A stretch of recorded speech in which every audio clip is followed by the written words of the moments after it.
morning everybody, it's Carol here at Aakash Journals. Warm welcome from me as always. This is the second video showing how I make the little rustic journal for housing these. Now these are the pieces that I created as part of the Ugly Art Club 5-minute challenge that took place in April and May this year, so over the last fortnight or so. So I wanted a little rustic journal to pop these into. The part 1 video already covers what I'm planning to do and how I'm planning to make the journal. It also shows how I made this and also the little prompt or charms that are going to go on the side of each page.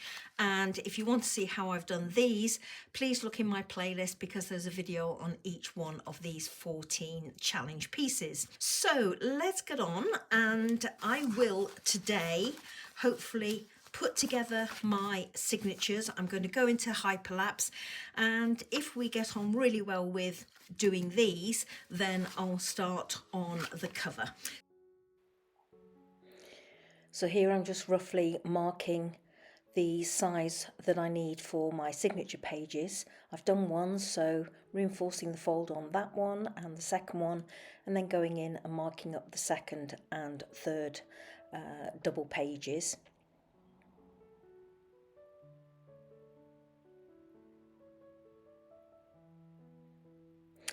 A little bit of glue down the centre of each of the pages just to reinforce where I'm going to be doing the stitching.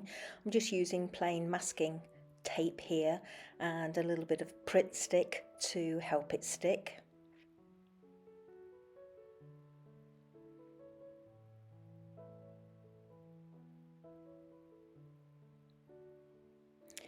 And now I'm gluing the inside part of each page. If you remember, the paper or the wrapping paper was double-sided, and when I obviously cut it, then it cut the inside portion away.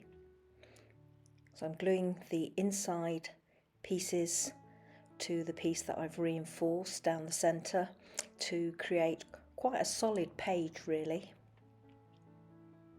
And here they are all stitched round, just with a couple of rows of messy stitching in black thread on my sewing machine. A little bit of Distress Oxide ink on both sides of each page, just to weather it down and keep in with the grungy look. And this is the cover. It's obviously a lot taller and a lot wider than I need, so I'm just using one of my challenge pieces, just trimming it down. It was a little bit thick for that deckled edge trimmer, didn't work at the top there, so I've just trimmed that off. Here I've got all my pieces together with a hairband round them, just so that I can work out how thick my spine needs to be.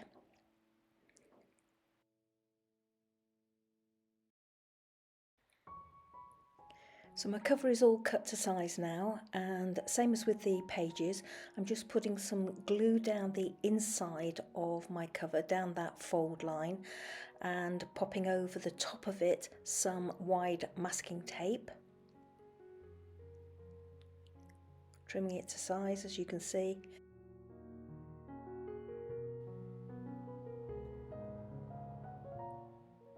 The tape is actually going over what will be, or what is, two folds, and will be the spines. As you can see, I'm folding my piece of paper over, reinforcing the folds now that glue is dry and the tape is in place.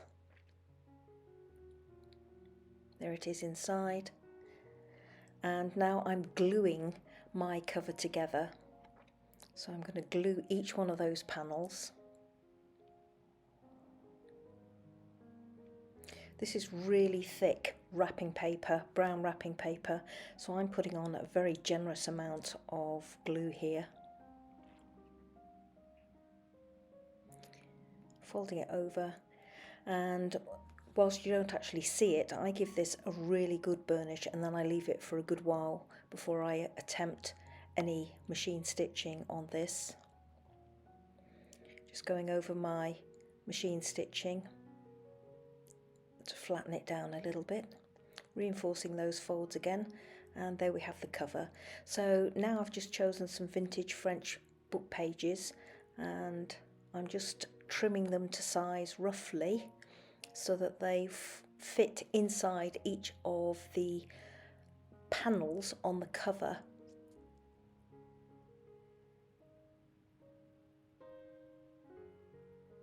Each one is slightly different because of the messy stitching that I did, so it was quite a task to trim all those down. And these extra spare pieces from the pages are for the spine. I've got out some distress inks here, and I'm going to go over the top of these book pages with some ink and some stencils to create some interest. I did try doing it on the actual brown paper itself, but it really didn't work at all. The colours didn't show. So I've gone in there with some Lost Shadow distress ink, trying to build up some layers, drawing between each one as usual.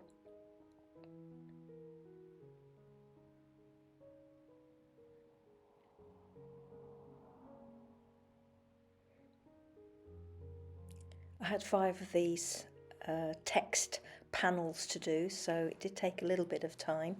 This is some Distress Oxide Vintage Photo. Love the way this oxidizes.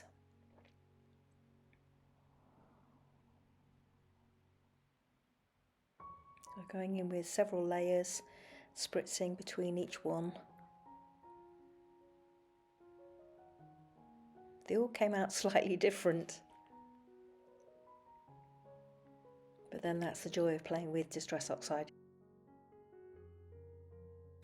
So doing my final page here, and now I'm doing the little strips from the edge of the pages that I plan to use on the spine of my cover. So exactly the same treatment for those.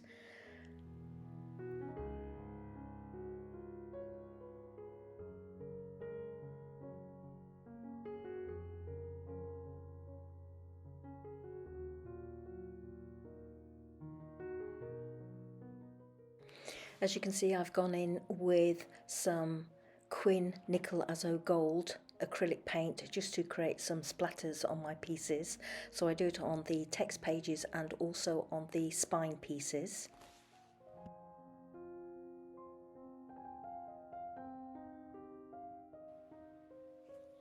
Here I'm showing you some Radiant Rain Shimmer Mist by Luminate. This one is called Solar Gold, and I'm using it to give a lovely pop of gold colour on my pieces.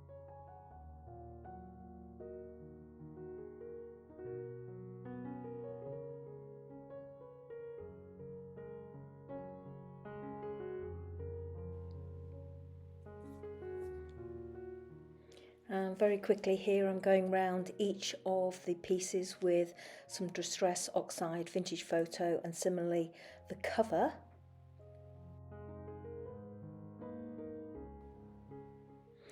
I've pulled out my Tim Holtz mini layering stencil. This is set number 33 as I'm showing you there. I've got some Hickory Smoke out and some other Distress Oxide inks there, which I'll show you in a moment. And I'm just going over each of those text panel pieces with a dauber and trying to pick up some ink to create a little bit more interest. Going over the spine pieces as well, just randomly, not pressing very hard. I just want a subtle touch of colour. As you saw there, Vintage Photo now, using a different stencil. This is the cross stencil or cross hatching.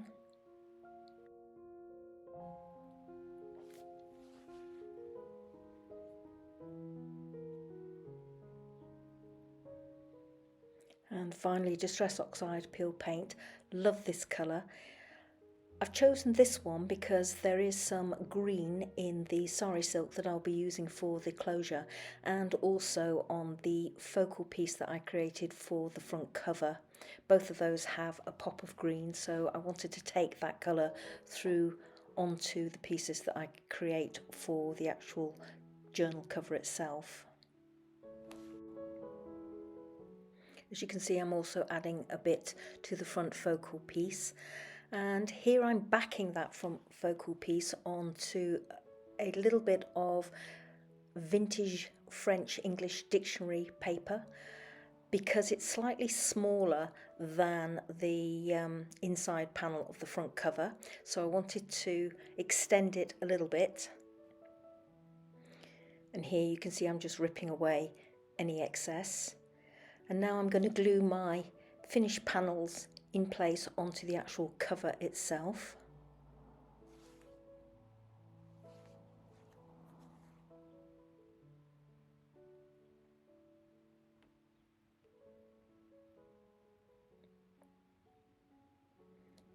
And there are my spine pieces going in place. They were a bit larger, as you can see, so I've just roughly torn those and gluing them down.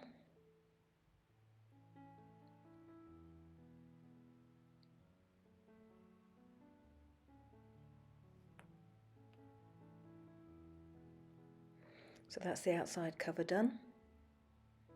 And now moving on to the inside cover and the inside panels.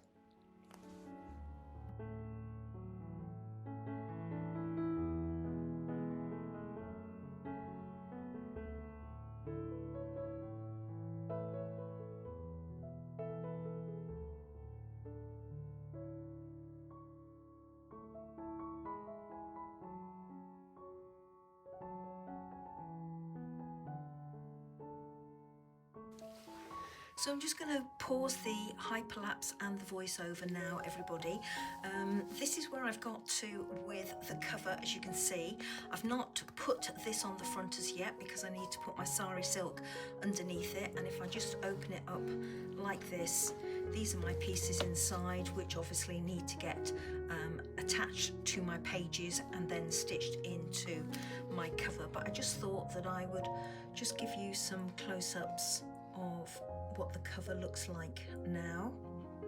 So that's the inside and this is the outside. Not really picking up, oh maybe there a little bit, you can pick up that Radiant Rain shimmer mist. It just gives such a lovely effect, and actually I think when I put this piece on the front I'll just give it a quick spritz as well. So there we go, everybody. I'm going to leave it here and carry on completing the signatures ready to go inside the cover, and all of that will be on a part 3 video which will go live on my channel tomorrow. So I hope you enjoyed seeing all this come together, and I look forward to seeing you in the next video. Thank you so much for watching. As always, everybody, take care. Bye bye now.